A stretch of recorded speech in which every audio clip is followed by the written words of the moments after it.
This is JCU Conversations, a podcast show from James Cook University, Singapore. Tune in as we ask experts in the industry more about their lives and their approach to success. Subscribe on Apple Podcasts, Spotify, or wherever you get your podcasts. Let's listen to today's episode. Hi, I'm Associate Professor Jacob Wood, Associate Dean of Research for James Cook University, Singapore. This is JCU Conversations, a podcast show from James Cook University, Singapore, where we ask experts in the industry more about their lives and their approach to success. Our guest today is Benjamin Chua, founder and Chief Executive Officer of Speco, an environment protection company that keeps the world safe from viruses, bacteria, and other types of invisible dangers. Welcome, Benjamin. It's fantastic to have you here today. Thank you, Prof. It's a privilege to be here as well. So I'm just curious if you could tell us a little bit more about what Speco does and why you got interested in all of this kind of stuff. I started Speco about 6 years ago. This was in the year 2017. I received a call from my friend, actually. It was a random day, just like any other day. So my friend called me. He said, Ben, there are some workers that are out of a job. And these were mature workers that got retrenched from the hospitality sector. So at that point of time, I didn't jump into this thinking that it's going to be a business. It was more from the angle of let's help them.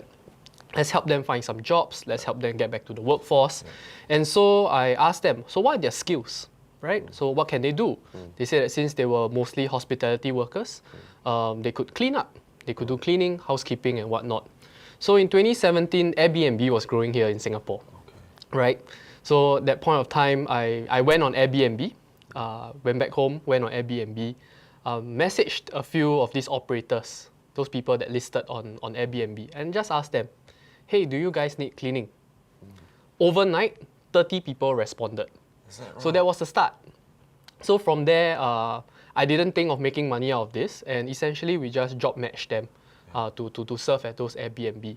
Then a thought process came to my mind and said, why not let's make it more productive as well? Aside from Airbnb, let's also do the commercial buildings around. So within 6 months, we grew from 3 properties to 50 properties. There was a demand for cleaning services, and we're talking about 2017. But within the first year of running this business, a couple of things came to mind. Because I wanted to extend the social impact for the business as well. We started off hiring the mature retrenched workers. Then we started including ex-offenders, persons with mental health issues, persons with disabilities, single parents. We started outreaching to this as well as part of the workforce. And I noticed certain things. Number one, wages were really low for cleaners back then in 2017. They were all doing around $600 to $800 per month. Is that right? Yeah. Wow. So this was the situation that we dealt with, and this was before the entire progressive wage model in Singapore kicked in as well. What were their living standards like? They were mostly staying in rental flats all across Chinatown, Jalan Besar, these areas. They had family sizes of 6 to 9 people staying in a one-room flat, surviving on $600 to $800. And my expression was exactly like yours. My gosh, how could this happen here in Singapore? So the point here was that how can we then uplift them out of this stage? So we spoke to Enterprise Singapore, we spoke to the government agencies, and we went to R&D mode. From there, we raised a seed capital, we raised a seed funding, and went to R&D mode. There were 2 pain points that I wanted to solve back then from the commercial angle. Number one was that I saw a number of my workers, these were elderly workers in their 60s, they did not have fingerprints. Wow. Curious, right? Yeah. So we always had this running joke in the company to say that, haha, you can't go to Johor Bahru because you got no fingerprints. You can't get past customs. Yeah. But it was a problem deeper than that because we realized that this no fingerprint issue was largely because of them using harsh toxic chemicals all their lives to do cleaning that burnt off their fingers, that caused this kind of damage. So when I spoke to my head scientist, when he joined me in 2017, I told him that the first thing that us at Speco we have to do when we create something of our own, it needs to be safe for humans, it needs to be safe for the environment. So that was pain point number one. Pain point number two was that Since I was a cleaning business, I looked at my warehouse, right? We were doing 50 properties, and I saw the amount of chemicals that we were using on a daily basis. So the thought process came to mind in terms of saving money, right? Every business. Can we use less and do more? Right now it's called sustainability. Yes. But 6 years ago, it wasn't termed as such. Right. So the idea there was that, can we use less and do more? Can we extend the lifespan of a disinfectant or cleaning agent that make it last longer on surfaces, that make it last longer on whatsoever? So based on these 2 pain points, we invented Speco, which is short for special coating. Yeah, so that's the genesis story of how we got started. That's a wonderful story. I've got to ask you, just like coming off that fantastic description, what was it like hiring people, elderly people, people that, you said ex-cons, people that had been, in prison? Yeah. What was that like? How did that work out? Any stories around that? Tons. I could go hours for that. I'm sure. I just share a couple right here as well. Maybe just for context, I started my career in the civil service. I was a public servant quite a number of years before I jumped into setting up my own business. When I started this business and when I was involved in running this business, my eyes opened as well. I saw parts of Singapore that I've never seen before. I grew up in a largely middle-income family. I'm not my parents are not wealthy. Neither am I from a marginalized group. I come from a fairly average, fairly middle-income family. So these were parts of Singapore that we were not exposed to. We did not know that, hey, there are so many people staying in rental flats, and what's their living standards back then. So it was an eye-opener. And one lesson that maybe I can share that I've learned over these 6 years when dealing with different groups, different communities as well, is that while our intentions may be good, the way to deal with it, it's all very different. Dealing with an ex-offender, it's very different from dealing with a person with intellectual disability. And even when you talk about persons with intellectual disability, there's an entire spectrum of it, right? From autism all the way to Down syndrome. So how we survive till this day, it is largely thanks to the social support system here in Singapore. The good social workers, the job therapists, the counselors, the job coaches. Without them, without our players from NCSS, without our players from Ministry of Social and Family Development, without the charities coming in to help us to learn and to engage and how to encourage us at times on how to run this business, I don't think we would have survived. Now, it's wonderful that you had the support from the government sector as well. I think they play a key role, as you say, in supporting some of the more challenging staff that you'd be hiring. But I'm curious, I was just looking, when I was having a gander at this sheet, just the way in which you spell environment. And I was joking off camera before about the fact that was that a typo. I wasn't aware of it. And they said, no, this is legitimately spelled with an I. Yeah. So I'm just curious as to why you chose to spell it in that way. Because I just thought you were a bad speller like me. That's a very good question. And in fact, that became a conversational starter for many of my conversations. So when we decided on the category that we wanted to play in, over the past few years, ever since Speco became more of antiviral coating, the self-cleaning coating, we were the ones that invented this technology for use at the airports, for use at schools, HDB town councils, as well as some of the banks. We were the ones that invented this technology, and it was tested effective against COVID as well. So that was when we scaled. 2020 onwards, that actually took place. Before that, we were largely doing in terms of childcare centers and nursing homes, because these were the two main vulnerable groups, the youngest and the elderly, that we want to take care of. So why environment, right? We reviewed our entire portfolio of all the banks, all the airports, all the buildings that we've done. So at first, we wanted to categorize ourselves as environmental protection. But it doesn't seem to fit in very nicely, because the moment you think of environment protection, people may think that we are tree huggers, right? We are there to save the trees, to save the earth and whatnot. So environment stands for indoor environment. Anything to do with your office buildings, your houses, your indoor complex and whatnot. We actually have simplified this term further down the road, because this year, one of our strategic moves was to break into the C market, the consumer markets, right? We were primarily a B2B player. This year, we realized that with new products out there, the price point is suitable for a consumer. So of course, if we go out there to the consumers and tell them that we are environmental protection, what's this all about? I'll have a lot more questions coming back. So we did change this for the consumer market. We call ourselves a smart hygiene company. So essentially, everything that we do has to be smart. All the technologies that we use is made smart. It's made simple. So it's, our technology is actually very complex. You talk about chemistry, you talk about all this that's involved in microbiology. It's very complex technology. I've got some questions about that coming up soon. Sure. Yeah. So what we wanted to do is to make things simple to understand, right? So that consumers will say, hey, okay, what Speco is about, how can I use it, and it's simple application. And the third one is that it has to be safe. So safety is the basic mantra and the basic mandate of our R&D as well. So these 3 words, smart, simple, safe, that's where we are going for. Yeah, I think a good mantra to abide by. So I'm just curious, as I just alluded to there, I want to know about the development of the technologies themselves. I mean, we were working with universities.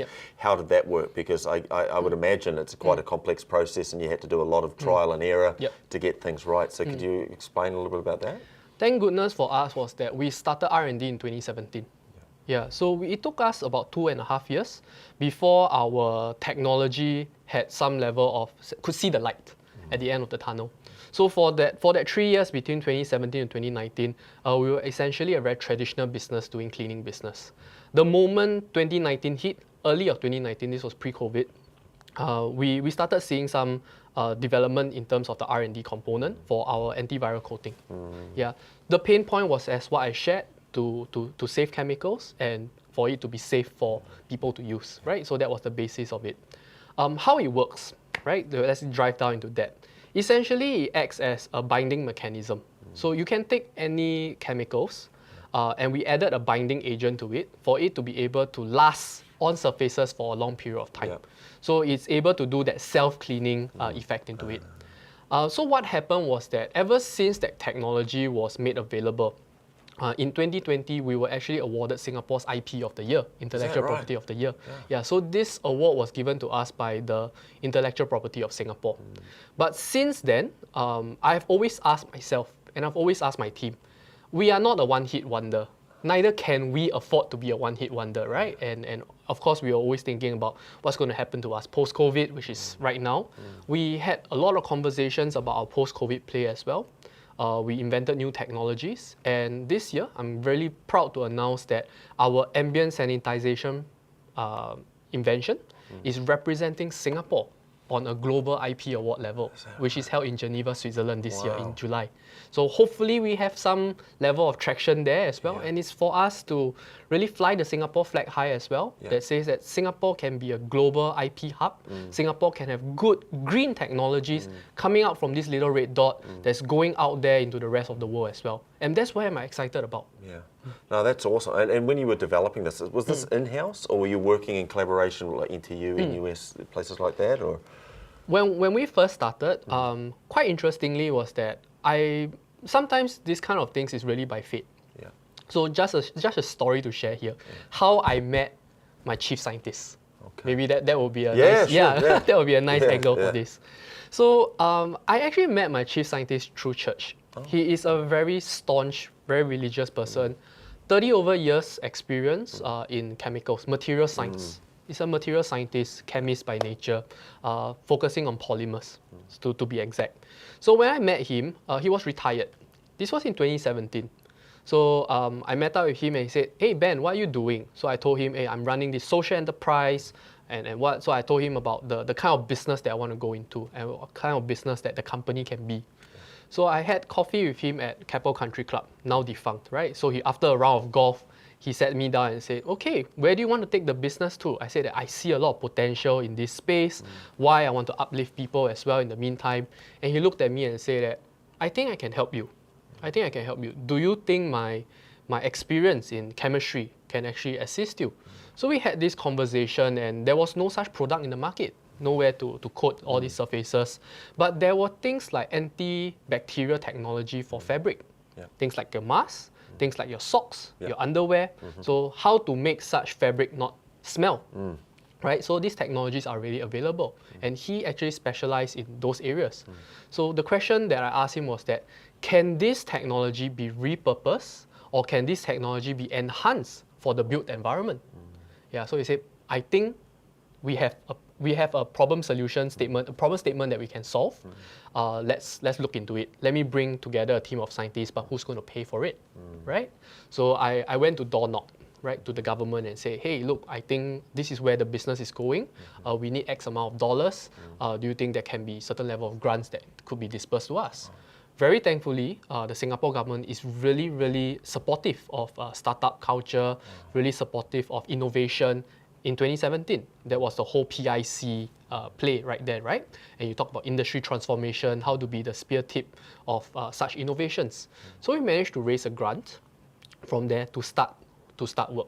So that was the story of how I met my chief scientist, how the R&D process got kickstarted. Oh, interesting. And you talk about COVID-19 as well. I guess for you, that was maybe a catalyst for growth. You know, many people are looking at COVID-19, doom and gloom, really a lot of retrenchment, tourism sector really badly affected. But for someone like you, would have been, I think, just... So, yeah, as for us, even in, I just share with you another story. When I still remember that for 2019, I was trying to scale Speco as well. And I remember writing on my LinkedIn in September 2019. This was 4 months before COVID happened, right? In January 2020. 4 months before that, I said, I think Speco can become really big if people can realize the value of durability, sustainability, and whatnot. So the value propositions that I've shared. I think this can be a next big thing. I've been pitching to childcares. We got some traction there. And we got some traction here and there. Of course, we had some skepticism, right? How can a Singapore startup invent such a technology? How can a social enterprise invent such a technology? Because the moment we go out there and say that, hey, look, Speco is a social enterprise, generally people's impression towards social enterprises are cottage industries, right? Handicrafts, F&B, whatnot. But a technology company, a chemical technology company, wow, people were like, sure not, right? So we had some of these obstacles that came into place, but we were pitching. I was hustling day in and day out, all the way. And I remember lying in bed the day after Chinese New Year on 2020. So this was the day right after Chinese New Year. Turn on CNA, morning about 7 a.m. and they said that there was a case that flew in from China to Singapore. I was like, seems that we may be onto something here. I do not know whether my product was effective against COVID. Call up my scientist and say, hey, do you think this technology is ready, targeted towards the COVID virus? So they said, yeah, it seems to have the same structure as regular flu virus. It's an enveloped virus. It seems to have the same thing. We can test the hypothesis. So we went back, reformulated as well. Then we started door knocking as well. So the interesting thing was that one of my first few clients, based on whoever I pitched to, was actually Seletar Airport. I received a call from them at 1 a.m. At 1 a.m. on a Sunday evening. He said, Ben, we are flying in someone important. Can you clean this place up and can you apply your coating? I heard that this is something new and I think this can support us. I went down myself. 1 a.m. I received a call. 2 a.m. I was at Seletar Airport together with my team. We were all in PPE. That time we were quite scared, right? This was the first thing where COVID was all was a very unknown thing. We went down, we did the job, reported 5 a.m. we were done within 3 hours. The entire Seletar Airport. Went back, I took a nap. 8 a.m. I received a call. Changi Airport called me. Said, Ben, I heard that the general manager from Seletar has good words to say about you. Can you help out Changi Airport? Of course. Of course, right? So that was how we started, and then slowly we scaled from there as well. It's almost like a dream beginning, you know, and it shows the value in having a good product, but also putting in the effort to do a great job as well. The marketing and the hustling has to come months before that. I mean, sure, COVID was a tailwind for us. It helped us to scale to the next level as well, building a war chest for future R&D growth as well. Over the past 3 years, we reinvested quite a lot of our capital and our war chest back into developing future pipelines of R&D as well. So we have continued reinvesting into it. We have continued in the sustainable track as well, keeping our R&D mandate. We got B Corp accredited as well. So this was a big win for us, for us talking about environment, sustainability, being safe. One level of international accreditation would definitely be a B Corp, right? So we got that in 2020 as well, and that helped us to grow our Fortune 500 companies, portfolio companies, as well as listed companies as well. And you know, how, in terms of marketing, take it another step further, are you doing television, radio? I mean, or is it just a business to business? Is it a snowball sort of thing? I'm just interested to know how you manage that side of your operations. For context, maybe let me just put in a context.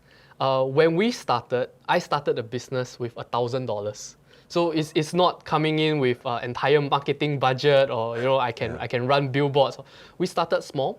Right now, we are still doing things the way a startup is supposed to be done, right? So we are making sure that there's a lot of A/B testing. We are doing things that dream big, start small. That whole ideology of startup. We still believe in that mantra because it worked for us. We know how to do it probably a bit better right now. Got a bit more battle scars to say. Yeah. So all these are experience that we have gained over the years to be able to scale up as well, and especially when relating to the post-COVID play as well.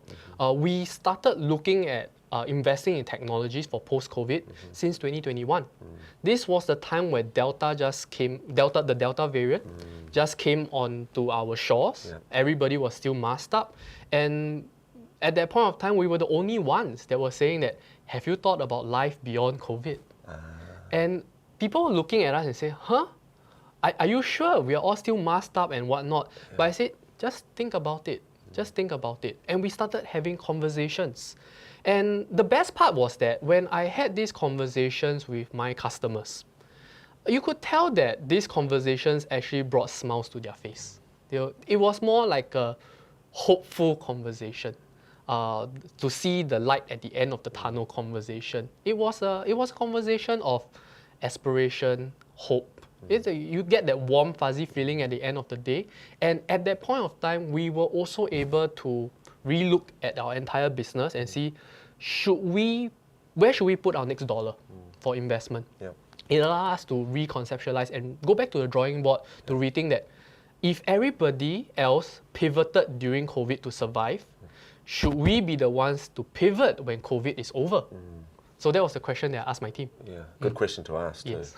So I'm just mindful of the time. We're really I'm enjoying this conversation. But I've got a couple of questions I just want to finish with. And I'm just struck by just so much of what you've said. I'm just wondering, for the people that are out there listening, maybe potentially wanting to be an entrepreneur like yourself, just a couple of things that you could sort of just tell them that they would go away and they could work on as an up-and-coming entrepreneur. Is there anything that you could sort of mention to them? I've always had a couple of elements that I wanted to touch on. First, as a philosophy of founder myself, right? The first thing is that I believe that you can do good and do well. I think this has been exemplified by the way we did our business for the past 6 years. We started off with good intentions. It wasn't a business to start off with. We didn't come into this industry trying to make millions. We wanted to do good, right? But we ended up integrating all these components, and this became the backbone and the culture and the DNA of the business. And that helped us succeed to a certain point.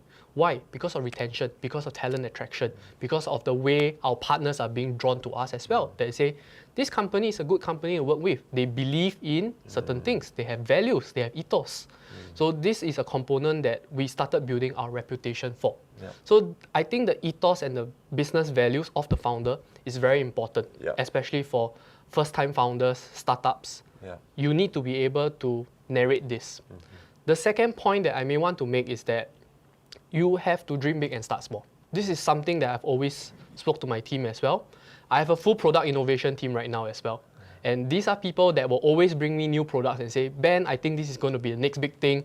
Pitch to me, right? So it's like a internal shark tank. Yeah. So the question I always ask them is that, okay, how do you scale it? Where do you see this going? So right now, what resources do we have? What's our runway like? So always we have many little entrepreneurs, inter-company entrepreneurs to be able to run certain plays as well. And this keeps us on our toes. Absolutely. Yeah. Good to have those kinds of people on board in your team. I've got last question. Please. And you're a young and up-and-coming entrepreneur, so going back to the age of 21 may not be that long ago. But That's almost 15 years ago. okay. Yeah. Well, you're looking good. You Yeah, are thank looking you. good. So if you were to go back to that time and look at yourself, what advice, knowing what you know now, what advice would you give yourself, young 21 Benjamin? Whatever problems you have today, it doesn't matter 10 years down the road. Yeah. I think that is the most valuable advice that I'll give myself, because every time I look back and I realize that, and I reflect over certain decisions that I have to make of the day, and at that point of time, it just feels so overwhelming, right? 5 years later, I look back at it and say that, why is this taking up so much rent in my head all this while? It is a small matter. I have bigger fish to fry right now. So I would, this is something that I'll probably relate back to myself and say that, yeah, your problems of today, nah, it's not too big after all. And I think that's a good way to finish.